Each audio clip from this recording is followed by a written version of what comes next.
یہ اعزازی تقریب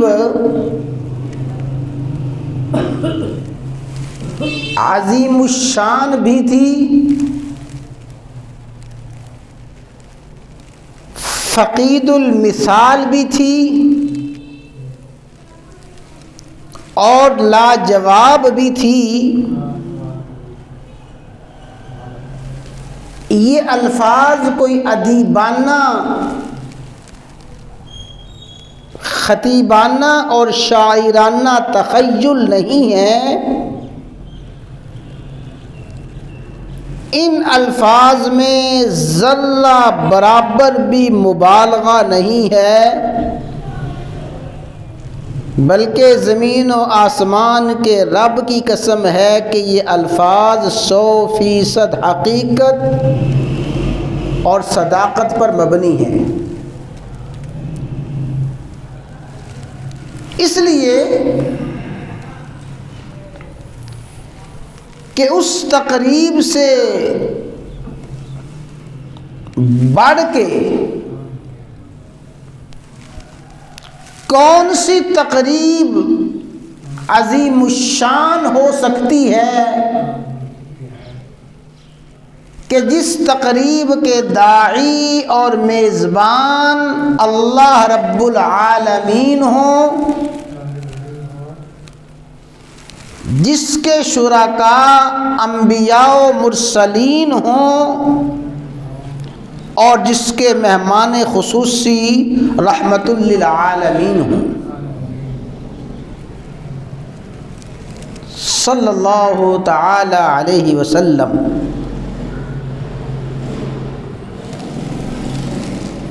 حضرات گرامی،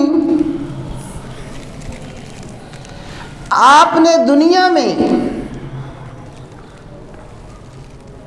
بے شمار اعزازی تقریبات کا حال دیکھا ہوگا، بے شمار تقریبات کا حال سنا ہوگا، لیکن یہ ایسا عظیم الشان سما تھا کہ جس کے اعزاز میں، جس کے اہتمام میں، جس کے اکرام میں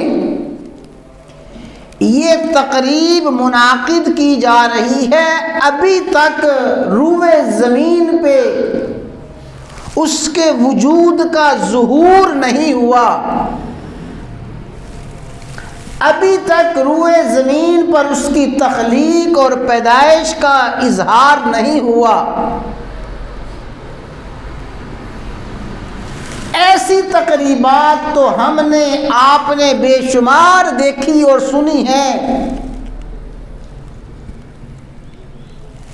کہ کسی مہمان خصوصی نے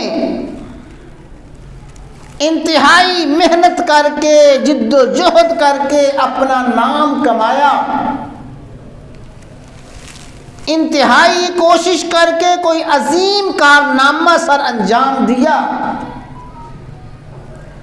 اور پھر اس کو اعزازی تقریب میں مہمان خصوصی کے طور پہ بلایا گیا،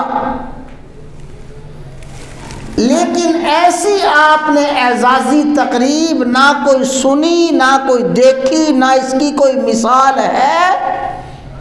کہ جس کے اعزاز میں یہ تقریب منعقد کی جا رہی ہے، جس کو یہ اعزاز اور اکرام بخشا جا رہا ہے، اس کا وجود اقدس ہزارہا سال کے بعد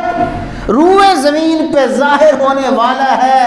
ہزارہا سال قبل اللہ تبارک و تعالی اس کا اہتمام اور اکرام فرما رہے ہیں۔ یہ ہے بے مثال اور فقید المثال تقریب، یہ ہے اعزاز اور یہ ہے وہ اکرام جو اللہ تبارک و تعالی نے رسول اللہ صلی اللہ علیہ وسلم کو عطا فرمایا۔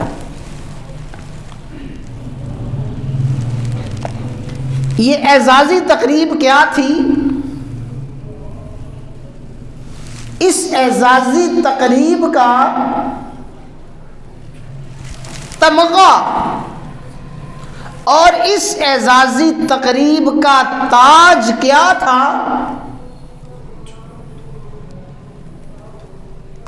امام الانبیاء، سید الانبیاء کا اعزاز، اور سید الانبیاء اور امام الانبیاء کا خصوصی امتیاز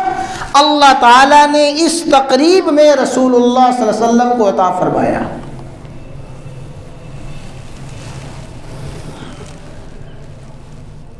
تمہیدی باتوں کو مختصر کرتے ہوئے